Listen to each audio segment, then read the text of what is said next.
जनता चाहती है कि दिल्ली में बस मार्शल होने चाहिए, तो क्या एलजी को बस मार्शल हटाने की पावर होनी चाहिए?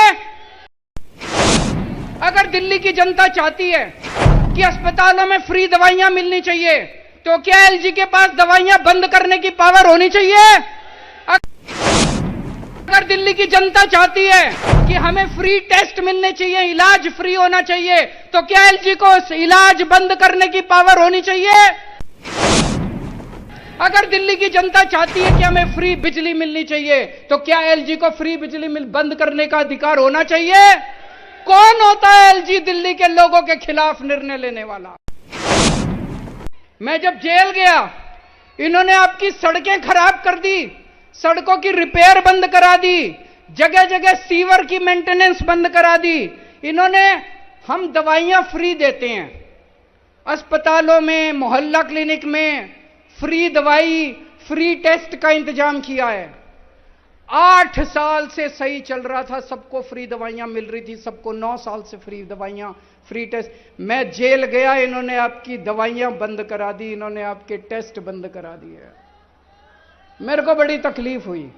अरे इस पृथ्वी के ऊपर भगवान ने भेजा है कुछ पुण्य कमाने के लिए यार। सत्ता के लिए इतना अहंकार मत करो, सत्ता के अहंकार में इतने मत चूर हो जाओ कि इतने बुरे पाप करने लगो। अगर दवाइयों की वजह से किसी की मौत हो जाएगी, अस्पतालों के अंदर दवाइयों की वजह से अगर लोग बीमार रहेंगे, तो इससे तो अपना ही नुकसान होगा, दिल्ली के लोगों का ही नुकसान होगा, जनता का ही नुकसान होगा। पर ये सारी ओल्ड एज पेंशन, ये सारे मैं दोबारा ठीक कराऊंगा। मैंने बात की आतिशी जी से, सड़कों की रिपेयर चालू हो गई है। आप लोगों ने देखा होगा पूरे दिल्ली के अंदर हमारे मंत्री, सारे विधायक सड़कों के ऊपर उतरे हुए हैं, सबकी रिपेयर चालू करा दी, सारी सड़कों की रिपेयर शुरू हो गई है। सीवर की सफाई भी अब जल्दी शुरू कराएंगे। दवाइयां और टेस्ट जो इन्होंने बंद कराए हैं वो भी दोबारा चालू कराएंगे। ओल्ड एज पेंशन मुझे पता चला है कि चालू हो गई है। आज दिल्ली में जनतंत्र नहीं है। पहले हमारे देश में ब्रिटिश राज था, आज हमारे देश में एलजी राज है। जब मैं जेल में था, मैंने भगत सिंह, सुभाष चंद्र बोस, अशफाक उल्लाह खान, इनकी जिंदगी, इनके बारे में खूब पढ़ा, अपने भारतीय स्वाधीनता आंदोलन के बारे में खूब पढ़ा। मैं सोच रहा था भगत सिंह ने इसीलिए फांसी खाई थी क्या, कि अंग्रेज जाएंगे और एक एलजी आके दिल्ली के ऊपर राज करने लगा, एलजी का राज हो जाएगा। अगर दिल्ली की जनता चाहती है कि दिल्ली में बस मार्शल होने चाहिए, तो क्या एलजी को बस मार्शल हटाने की पावर होनी चाहिए? अगर दिल्ली की जनता चाहती है कि अस्पतालों में फ्री दवाइयां मिलनी चाहिए, तो क्या एलजी के पास दवाइयां बंद करने की पावर होनी चाहिए? अगर दिल्ली की जनता चाहती है कि हमें फ्री टेस्ट मिलने चाहिए, इलाज फ्री होना चाहिए, तो क्या एलजी को इलाज बंद करने की पावर होनी चाहिए? अगर दिल्ली की जनता चाहती है कि हमें फ्री बिजली मिलनी चाहिए, तो क्या एलजी को फ्री बिजली बंद करने का अधिकार होना चाहिए? कौन होता है एलजी दिल्ली के लोगों के खिलाफ निर्णय लेने वाला?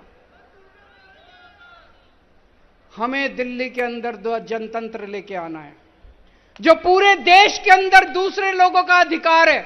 पूरे देश में आप पंजाब चले जाओ, राजस्थान चले जाओ, मध्य प्रदेश चले जाओ, छत्तीसगढ़ चले जाओ, वो लोग वोट डालते हैं, जिस सरकार को चुनते हैं उस सरकार की पूरी पावर होती है। आज दिल्ली के लोगों के पास अपनी पावरफुल सरकार चुनने का अधिकार नहीं है। मैं एक बहुत छोटा आदमी हूं। आज से 10-12 साल पहले सोच के देखो, इस देश में कोई जानता नहीं था केजरीवाल कौन है, कोई नहीं जानता था। ये तो पता नहीं मैंने कुछ पुण्य करे थे कि आप लोगों ने इतना मेरे को मान सम्मान, इतनी बड़ी जिम्मेदारी दे दी। मैं दिल्ली की झुग्गी बस्तियों में काम किया करता था, झुग्गी बस्तियों से उठा के आप लोगों ने अपने दिल में बसा लिया मेरे को। मैंने पता नहीं क्या पुण्य किए थे मैंने। आज मैं आपके सामने कसम खा के जा रहा हूं, अपनी जिंदगी के अंदर आपको मैं पूरे आपके अधिकार दिला के रहूंगा। दिल्ली को पूर्ण राज्य बना के रहेंगे, दिल्ली को एलजी से मुक्ति दिला के रहेंगे। दिलानी है कि नहीं दिलानी? दिल्ली को एलजी के राज से मुक्ति दिला के रहेंगे, जनता का राज शासन करके रहेंगे, जनता का शासन कायम करके रहेंगे दोस्तों।